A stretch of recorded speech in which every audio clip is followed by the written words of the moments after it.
Hello everyone, I'm Darren again. Today's topic is looking at the complex, challenging, and sometimes dark world of incels. Today I'll be looking at incels through the five-factor model of personality. I will be looking at how narcissism can shed some light on their beliefs and behaviours, but I will also look at how loneliness can have a dark side to it which can twist pain into bitterness and resentment. So let's begin. Now, the term incel was first coined in the late 1990s. It's an abbreviation of involuntary celibate, which refers to people, typically men, who want romantic or sexual relationships but can't find them. And the key word is involuntary. It isn't through choice. But like many terms over the years, it has evolved, or maybe devolved depending on your point of view, into something much more intense.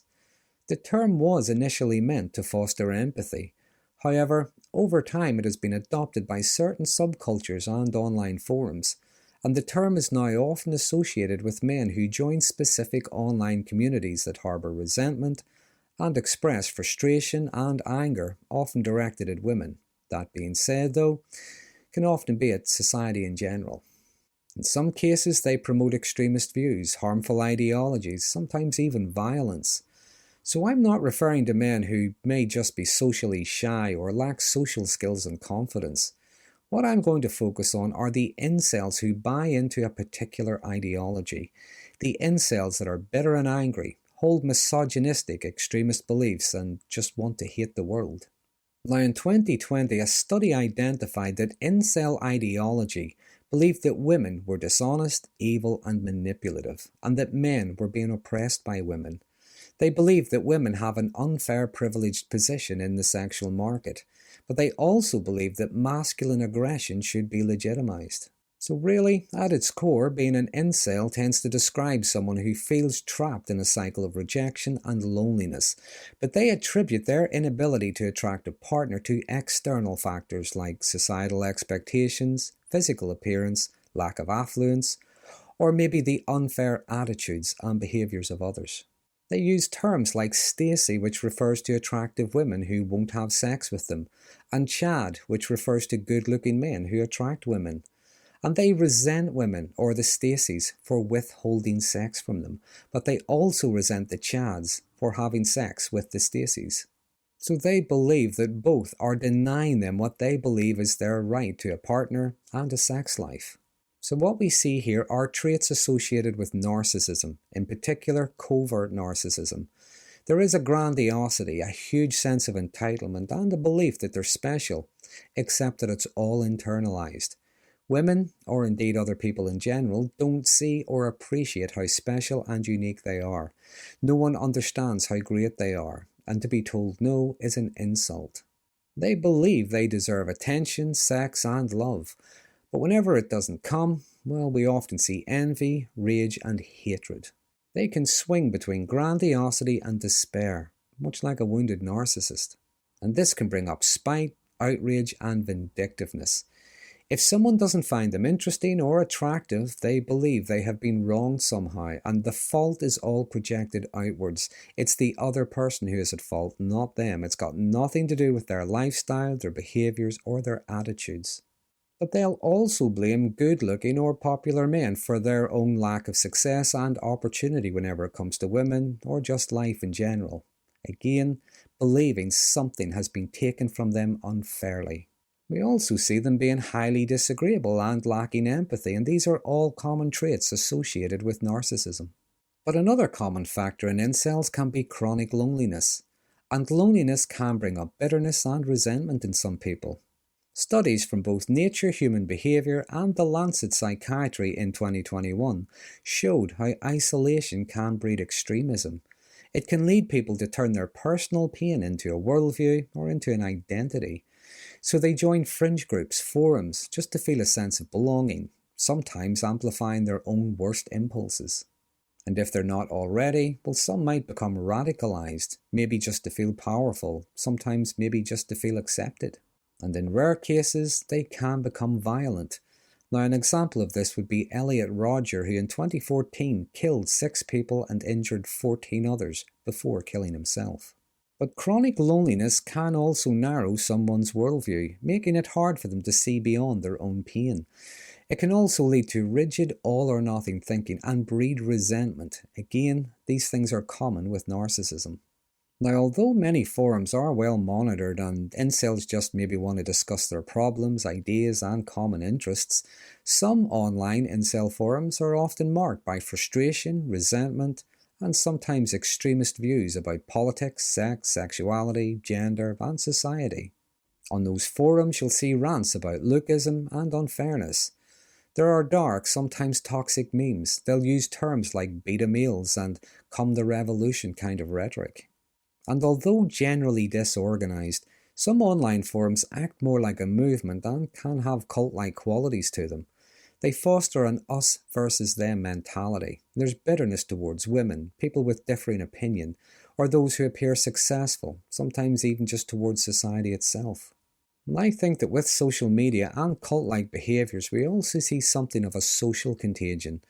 In some of the forums, hatred towards others is encouraged, whether that's towards women or just to anyone they hold responsible for their own misery.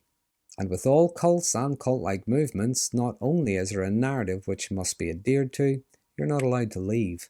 For instance, if one of them were to find a partner or even just go on a date for one night, they might find themselves being attacked, shunned, and ostracized by other members in the forum. It's as if they have betrayed the group or something. And this can be a sign of narcissistic envy and jealousy. Now, looking at incels through the 5-factor model of personality can maybe help shed some light on their behaviours.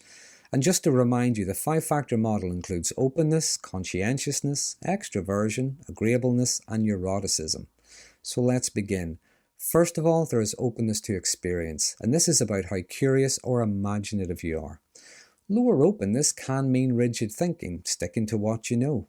And a 2018 study in the Journal of Personality tied this to inflexibility. You often see this in incel spaces with the belief that maybe looks or biology dooms them forever. And incels can be socially and emotionally hard to reach. They're hidden away in online forums where they get some kind of connection, even if it's only with each other, but they all validate each other, and this can reinforce the rigid thinking.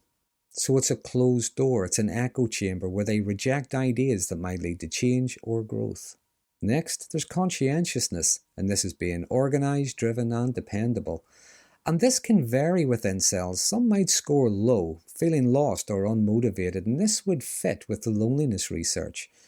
In 2019, a study in health psychology showed how isolation can sap your energy and your drive. But in his 2008 book Loneliness, John Cacioppo stated that loneliness can make you hypervigilant, seeing threats everywhere and trusting less.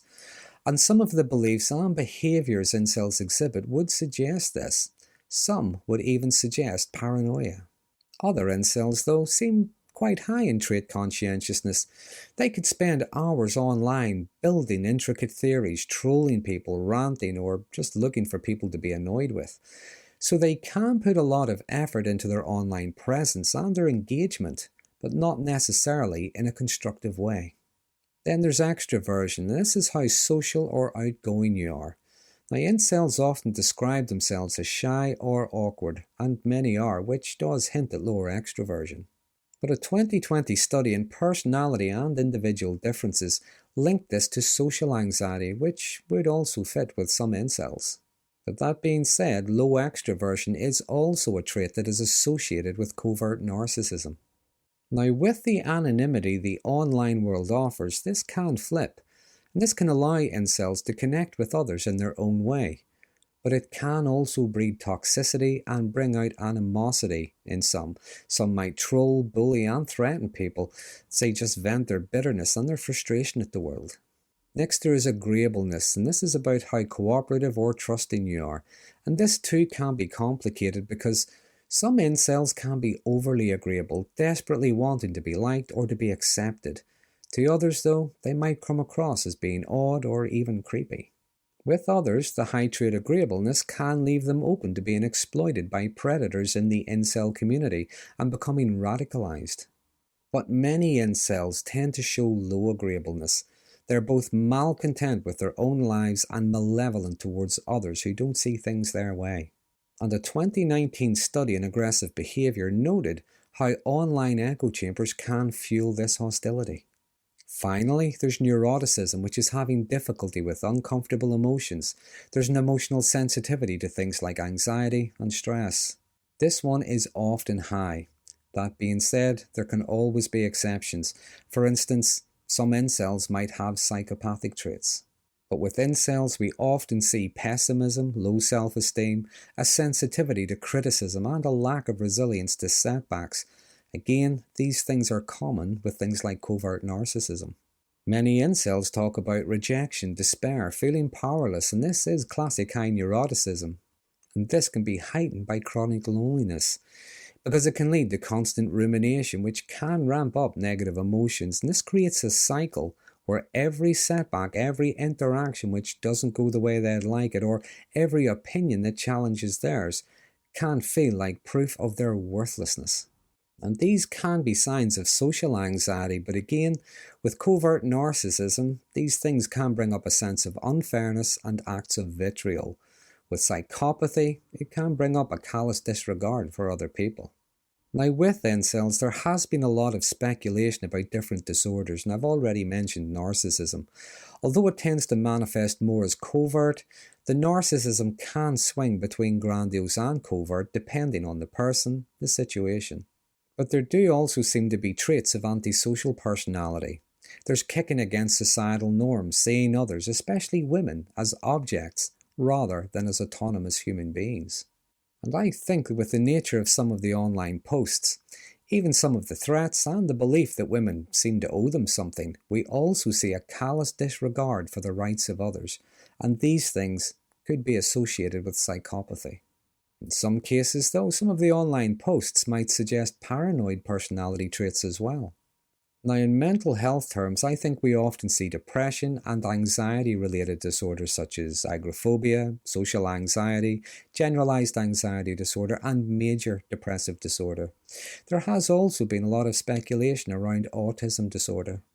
But while many of their online spaces seem to be just ranting about male supremacy and having been cheated somehow, many incels just believe their situation to be hopeless and that they will never attract a partner, so some might just retreat into isolation. But regardless of what's going on or how it manifests, at the root there is often deep loneliness and gnawing isolation. And Cacioppo's work found how destructive that can be. Chronic loneliness rewires your brain, ramps up your stress hormones, and distorts how you see others. So I think it's important to recognize that many of these men are suffering and would benefit from mental health support. Now, therapy can challenge some of those rigid thoughts and break rumination cycles that are tied to neuroticism. Social skills training could boost extraversion or agreeableness. And therapy could also help with building real, meaningful bonds with others as opposed to just online venting. But unfortunately, many of the personality traits and mental health problems they struggle with actually contribute to their difficulties in connecting with others. They also contribute to them being rejected, and in many cases might even prevent them from seeking support in the first place. Especially where we see narcissism and psychopathy, because it's always going to be everyone else who's at fault, not them. They feel rejected, so they find connection in the online world. They find it with others who feel the same way, and they rant, complain, commiserate with each other, and this can fuel their anger, their bitterness, their frustration, and as I said earlier, in extreme cases, can lead to violence. So that is a brief outline of the personality of an incel. I will add the research I looked at in the description of this video, but as always, please feel free to add anything I may have missed in the comments section. There are some interesting conversations start from these videos. But if you find this topic to be interesting, then please consider subscribing to my channel. And until next time, thanks for watching.